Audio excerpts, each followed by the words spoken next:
Rose Chardello. I was diagnosed with breast cancer in December of 2003. And you had all 3 kids at this point? You're a mom of 3? Yeah, actually, they were little. The youngest was 1, and my oldest was 7, and I had a soon-to-be 5-year-old. And my doctor found the lump during a postpartum exam. What do you go through emotionally at that point?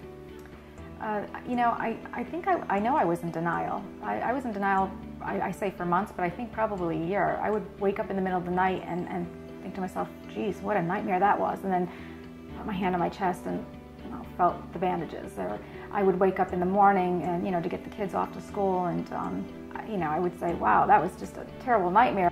The second diagnosis kind of hit me emotionally, because I thought, oh my goodness, this is not a good sign that I have cancer again. It took me probably a good year before I finally said, oh, this is really happening. Even now and then I have moments where I just am shocked.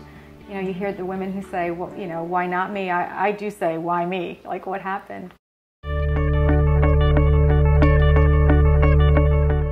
I'm a girly girl sometimes, and I do like to go out, to dinner with my husband every now and then, or with friends. So I do like to spend some time in front of the mirror and do my hair and my makeup, and sometimes I like what I see and sometimes I don't.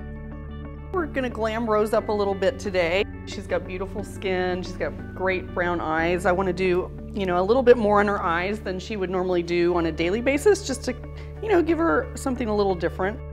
I've worked with a lot of cancer patients actually, and the biggest challenge that I've noticed is that the hair comes back sometimes extremely curly and wiry, and sometimes it comes back gray, even white. I was concerned about having my hair done because the last couple of months I've noticed my hair's thinning. I am on medication that can cause hair thinning, but I've been on them for a year and a half, and it just seems like the last 2 months it's just coming out in clumps, like I'm going through chemo. So I was concerned about the teasing and the rolling of the hair, and also I have thin spots, and so I wasn't sure what she was going to do. So it's kind of neat to have this style because it's not something I normally carry with the part this far to one side, and I think it looks thicker, so I have to try to remember how she did it and stuff. So it's kind of exciting to see that my hair can do this and look pretty good. So you feel like your hair is fragile and you want to get fullness, you want to be able to use like a really soft brush like this. This is for teasing. Sometimes when you use a regular teasing comb, it could maybe yank the hair out, it can be rough on the hair, and you want to do everything you can to be as gentle as possible with your hair right now. I noticed Rose had some dark circles, which happens because of life, but also sometimes because of treatments.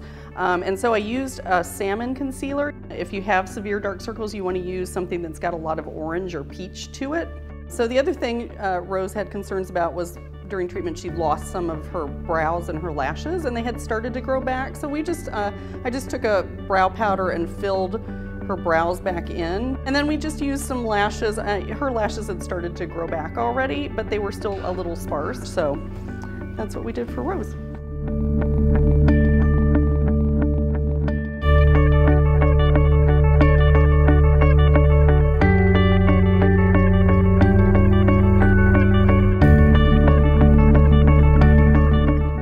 So what was it like to look at yourself today and see the finished product? Yeah, pretty cool, because I would never do my makeup like this. I don't know how to do my makeup like this, so I didn't see the finished product until she was done. So it was, pretty awesome to see it, and the hair. I think that they did a great job.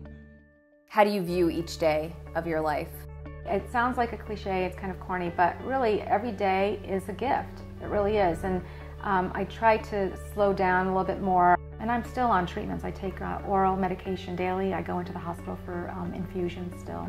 So it's just been just a long road, But I knock on wood, I'm still here. I've lost friends, in the last few years too, to breast cancer. So it's hard not to think like, why am I here and they're not? They had children, and so emotionally it takes its toll. I have good days, I have bad days, but I think all in all I'm doing pretty good. Are you cancer-free? That's the thing with breast cancer. It's just a tricky thing because I was cancer-free the first time around.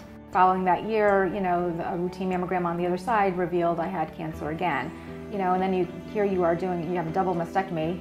You don't have any breast tissue left or minimal, and you go through extensive chemotherapy and radiation, and then, a couple of years later, you find a lump, and you're like, oh my goodness. But yeah, I think, you know, I'm considered cancer-free. In my head, I'm cancer-free. Yeah, I'm cancer-free. I'm done.